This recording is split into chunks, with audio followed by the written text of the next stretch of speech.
Yo, yes sir, man. We live and we back. Welcome back to the Golden Goose DFS show. I am your host, Chandler Blakely, aka Goose Man, here today bringing you another edition of my starting five for DraftKings and FanDuel. Alright. But before we get into that, y'all already know we got the lineup review going on my lineup from yesterday's slate. Just getting into our thought process and how we tried to attack it. Alright. So y'all do me a favor, man. If you're new here, hit that subscribe button. If you're new, old, doesn't matter, hit that like button. Definitely. Thank you a lot. It goes a long way, and I really appreciate you helping out the channel. All right. So let's get into this breakdown. Yesterday, man, the slate got crazy.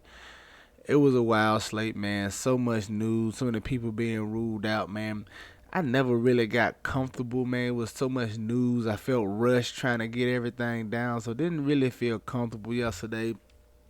I was all over the place, man. Didn't know where to go, but my best lineup was 309 right here. It was in the $4 20 max, whatever, $6. Not really a winning night over there. We didn't do a lot of lineups, but none of our lineups were really successful. This is my best lineup, like I said, 309 at the top. If you look at point guard, went Chris Paul, got him at 8% on, going against the San Antonio Spurs here. He gave us right at 45 DK points. An okay effort from Chris Paul. Just a way of me trying to get different, get away from some of the. I knew my lineup was kind of chalky last night. All right, he'll come in as shooting guard. Got Cody Martin, 60% on, man. Everybody's chalk as the Charlotte game was easily the best side, the best team to pick from. It was so much value. They were so short-handed. You knew guys had to play big minutes. Cody Martin was in the starting lineup since Smith got added to the COVID protocol. He gave you 27 DK points. Solid effort from Cody Martin at 3,900. At small forward, went back to Kelly Oubre Jr. here. He came in right at 45% on. He gave us a monster performance once again. 35 real life points as he's 10x for us with 58 DK points. Powerful Evan Mobley, man. I had a lot of Evan Mobley last night in my couple of lineups. He was on most of them. I thought he was a solid player, 6,600. Just me trying to get different once again, man. Got him at 6% on. Beautiful ownership right here in this contest, but only 25 DK points for Evan Mobley right here. Coming in at my center, Joel Embiid, the jewel of the night, man. 25% on. He put up a monster 75 DK points in an overtime game with the Charlotte Hornets here, man. A monster performance from Embiid. Coming in at my other guard, Shake Milton, got him in at 51% on, 28 DK points. Another solid, another guy who was chalked with that Tyrese Maxey news, but I felt like he was a solid play, so we wanted to get him in here. And my other four, went right back to my boy Marcus Morris Sr., 4,900. Got him at 2% on, man. He gave us 30 DK points, man. A solid effort, but not nearly enough for last night's slate. And in my final spot, Isaiah Stewart. Got him at 7% on. Just another spot trying to get different. He's been very solid. I know Isaiah Stewart has double potential every time he's on the court. But a mediocre performance right here. Only 22 DK points. He let us down in this spot. So there you have it, man. DraftKings was it was a crazy night, man. Everything was just didn't do very well. Let's go check out FanDuel. FanDuel, my best lineup. Similar situation, 323. Just finished outside the money over here. At the top, Dennis Smith Jr. got him at 55% on. He was solid right at 30 FanDuel points right here in this spot. And my other point guard, Shake Milton, just staying with what, even though it was chalky, just staying with what I thought was a good play at 32% on. He gave us 26 FanDuel points. All right, shooting guard. Wanted to get different over here. I love this price on Desmond Bane.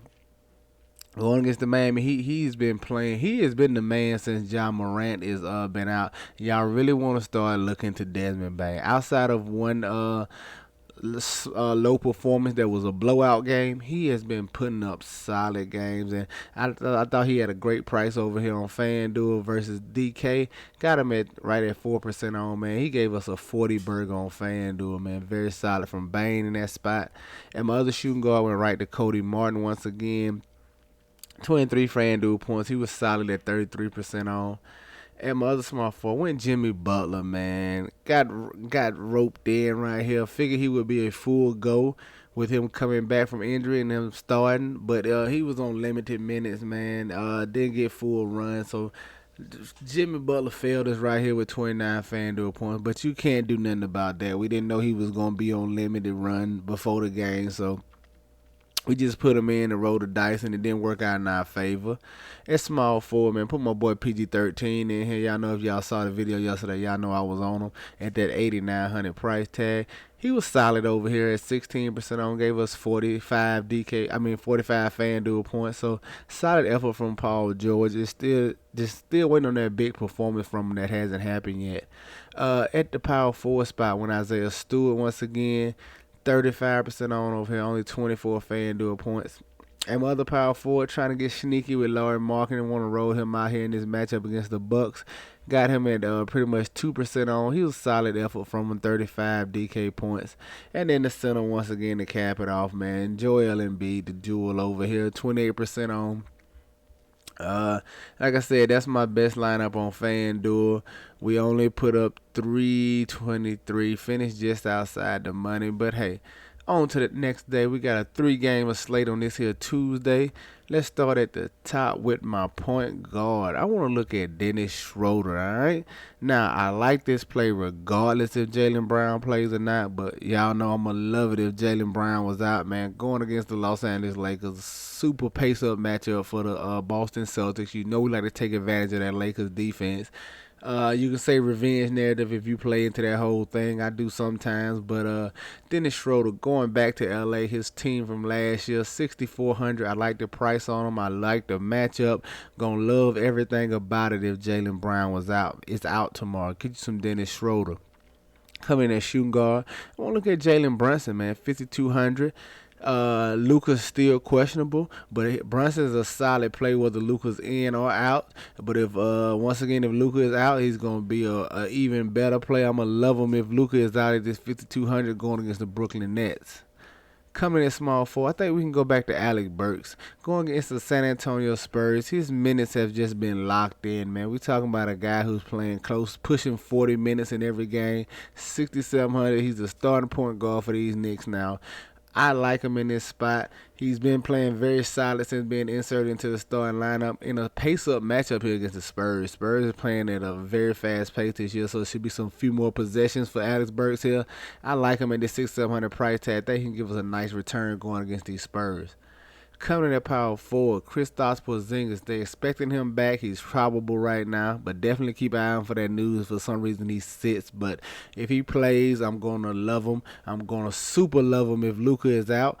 But this price tag, I think, is just too cheap, being that he's back and he's getting full run. The 7,600, give me all the Kristaps Porzingis I can handle, especially on 3-game slate.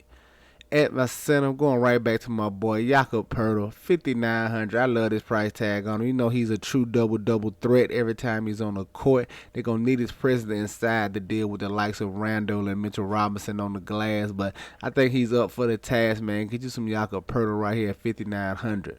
There you have it, man. My starting 5 on DraftKings: Dennis Schroeder, Jalen Brunson, Alex Burks, Kristaps Porzingis, and Jakob Poeltl. Let's go look at FanDuel, see what I'm feeling over there, all right? Coming in on FanDuel, starting at the top, definitely rolling $5,200 Dennis Schroeder. That is too cheap, regardless of who's playing for the Boston Celtics.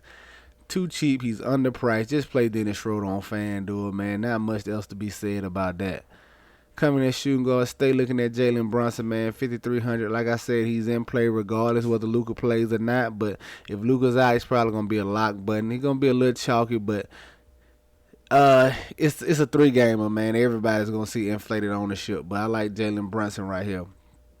At the small forward, I want to look at Keldon Johnson, 5,400. Another player who's very solid. It's a little risky with Pop because he can play with people's minutes at any time, but he's another guy who's solid, who's a double-double threat as well for these San Antonio Spurs. They're going to need him to get down low and deal with the likes of Randall on the block, so it's going to put him in line for more rebounds. I like getting the Keldon Johnson right here for 5,400. Coming in at my power forward, I want to look at Al Horford as well, going against these Los Angeles Lakers. Now, he is questionable. We expected him to be back. He has a back issue or something like that. Set out the last game. He should be back and ready to go this game at 6,800 going against the Los Angeles Lakers. They definitely going to need him on the boards as the Lakers have not rebounded very well this year. I think Al Horford can take advantage of that down low at this 6,800 price tag. I definitely want to get some pieces of Al Horford. And coming in at my center, I want to look at Julius Randle, 8,700. Like the price on him, like the matchup against the San Antonio Spurs. They don't have a real body for him down there. Like I said, they're going to try to use Keldon Johnson down there, but I don't think he has the size to match up. Randall should be able to have his way inside against these San Antonio Spurs, man. I look for a nice performance from Julius Randle right here at 8,700. There you have it, my starting five for FanDuel. Dennis Schroeder, Jalen Brunson, Keldon Johnson, Al Horford, and Julius Randle, man. Get you some exposure to these guys. Get them in your player pool. You know I'm going to have them in mind, all right? That's going to do it for us here tonight, man. Y'all know the motto. Chances make champions. Y'all green up, man. I'll see y'all tomorrow, all right? Let's go.